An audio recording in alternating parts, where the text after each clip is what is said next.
Today, I am going to explain a Korean thriller film called Everyone Is There. Spoilers ahead. Watch out and take care. Lisa is a timid and shy 16-year-old. In the opening scene, she is running down a hill in the middle of the woods. Her clothes are torn and her face is covered in injuries. Suddenly, she trips on a stair and falls several feet below. With her remaining strength, she begs someone for help and falls unconscious. In the following scene, Lisa is in the hospital. The severity of her injuries is clearly visible in broad daylight. Fortunately, a bypasser found her in the woods and brought her to the hospital. Outside, two police officers are discussing the case. Judging by the previous bullying reports, the cops are sure that Lisa was bullied by the girls of her school. But before advancing the case, they will have to get an official statement from Lisa. They have also tried to contact Lisa's parents, but it turns out that her mother died a few years ago, and her father is overseas. He is not involved in her life and doesn't care even if she dies. When she regains consciousness, the head police detective, Mr. Kim, introduces himself. He asks her several questions about her health and the incident that happened yesterday, but Lisa remains quiet throughout the interrogation. They are interrupted by her homeroom teacher, Miss Lee. She urges the officer to go away and let the girl rest for a while. Malice is clear in her intention when she tries to stop Lisa from giving away who actually did this to her. Mr. Kim then notices three middle-aged women in the doorway. They are the mothers of the girls who are suspected of bullying Lisa. He figures that they want to threaten Lisa or bribe her into not saying anything.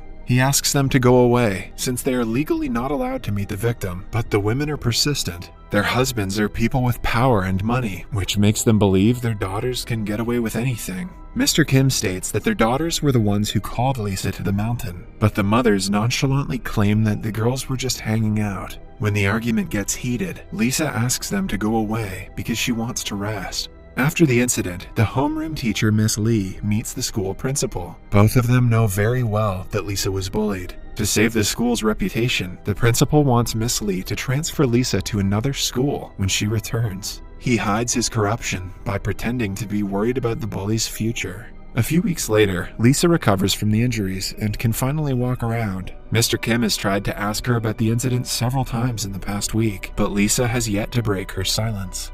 Due to lack of proper evidence, the case is handed to some counseling guidance teacher, and the bullies are let free again.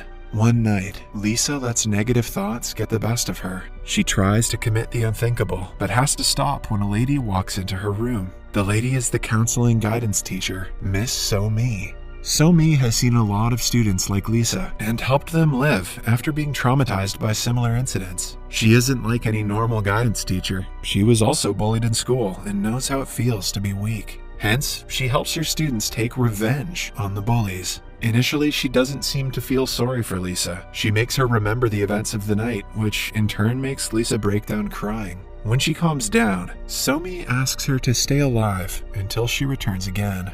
On the day Lisa is being discharged, she is visited by the leader of the bullies, Na-yeon. She has brought her new school uniform, knowing that her old one is torn. The girl shows no remorse for almost killing Lisa and tells her she's better off dead. Before leaving, she also threatens her to stay away from the police. After she leaves, So-mi enters the room. Having heard the entire conversation, she brings Lisa to her house and helps her settle in. After that, Lisa goes to the neighborhood where her mother used to live. Before her death, she is reminiscing about her past when a passerby catches her attention. She follows the girl and soon finds out that she is her identical twin, Jenny. Lisa tries to reunite with her, but Jenny walks away, uninterested. It is revealed that the girl's parents got divorced before they were born. The couple was not on good terms, so the father never wanted anything to do with Lisa and Jenny. But with time, the mother's financial condition got weaker. Hence, she left Lisa at her father's home and started living with Jenny. The sisters never met after the incident, and Lisa had to live with her father, who thought of her as a burden.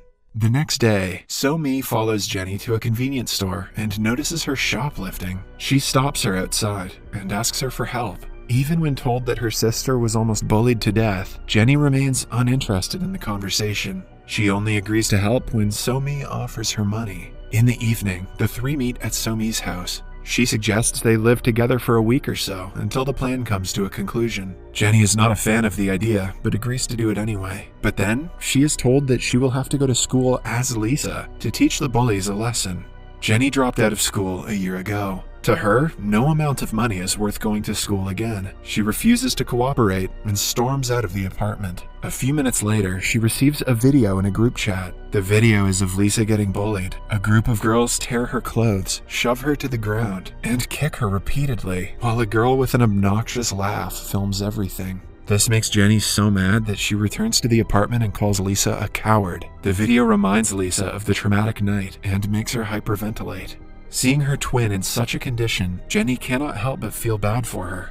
With much determination, she asks Somi where she can find the girl with the obnoxious laugh. The following day, she goes to school as Lisa. Her classmates notice the evident change in her behavior, but no one pays much attention to her. That is, until the group of bullies enters the classroom. The bully, Nayan, excitedly sits on Jenny's table and calls her cute for returning to school. Because of her laugh, Jenny realizes that Nayan is the girl in the video and the one who made everyone else bully Lisa. When the bully starts getting handsy, Jenny slaps her to the ground with a single blow. She then grabs her by the hair and sits on top of her, asking her to laugh again. Following that, she shoots a video of her while choking her simultaneously. Her bully friends can do nothing but retreat in fear. They only stop when Miss Lee interferes. She takes them to a private room to discipline them, but Jenny isn't someone who obeys teachers. When she and Miss Lee are alone, she approaches her with a pen, subtly threatening to stab her. Miss Lee stammers in fear as Jenny calls her out for being unfair to Lisa.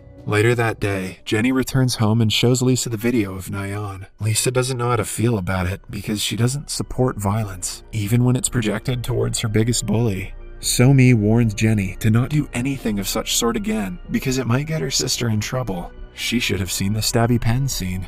The next day is the twins' birthday. They get themselves a cake and bond for the first time in their lives. Lisa tells Jenny how hard her life has been because she never got any kind of love from her parents. Jenny sympathizes with her since life in poverty with her mother has also not been ideal. The next morning, Jenny is asleep, so Lisa decides to go to school on her own. She believes that since Nayan was taught a lesson, she won't mess with her again. At school, Nayan's mother is with the principal, discussing a way to transfer Lisa to another school. The woman is afraid that she will try to take revenge on her daughter and wants her gone as soon as possible. A corrupt principal assures her they will take care of the situation. Meanwhile, Lisa overhears their conversation from the doorway and runs to the bathroom in tears. There, she bumps into Nayan before locking herself inside a stall. Nayan, who has been wanting to take revenge, dumps a bucket of water on her.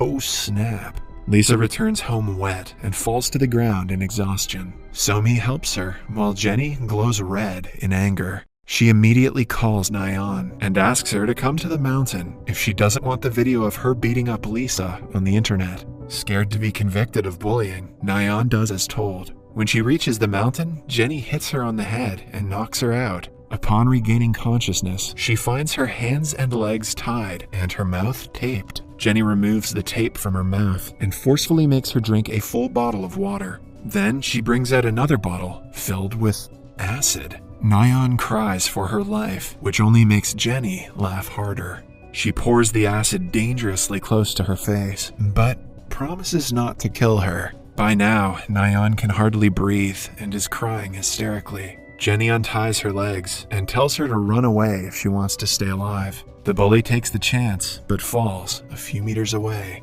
Just then, Lisa arrives at the scene and tries to free Nayan because she doesn't want any more people to get hurt. Seconds later, Somi follows and is shocked at the scene. She scolds Jenny for losing her temper and calls an ambulance for Nayan. In the following scene, Jenny is getting interrogated by the police. Since no one actually saw her with the victim, she is only a suspect. Somi arrives and asks the officers to let her go for the time being. The officers decide to wait until Nayan gains consciousness and lets them go.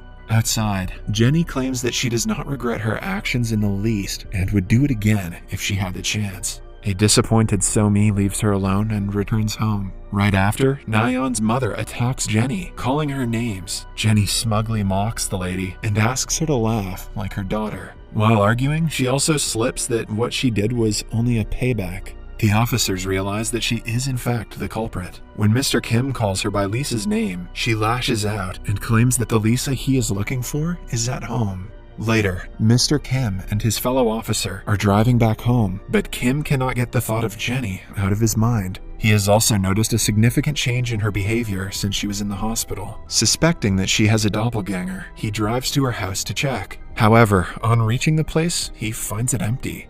Just then, he gets a call from the hospital, informing him that Nyan has gained consciousness. She is blabbering about someone else being on the scene when she was attacked. A flashback shows us that Jenny was alone when Nyan was lying on the ground in the mountains. In fact, Jenny, Lisa, and So-mi are all the same person. Till now, every time Lisa was talking to either of them, she was only talking to herself. She never had a twin sister. After being bullied, she was so alone and stranded that she fantasized about having someone who cared for her. Soon, the fantasy changed into obsessiveness, and she developed a multiple personality disorder. Meanwhile, So-mi is a guidance officer and the only person who helped Lisa, but she never met Lisa at the hospital. Lisa imagined her being there to tackle loneliness and eventually added her to her personalities. The court finds out what exactly is wrong with Lisa, and she ends up in therapy. She drops out of school and focuses on her mental health. We see a clip of her talking to a therapist about her past trauma in great detail. She has finally healed from it.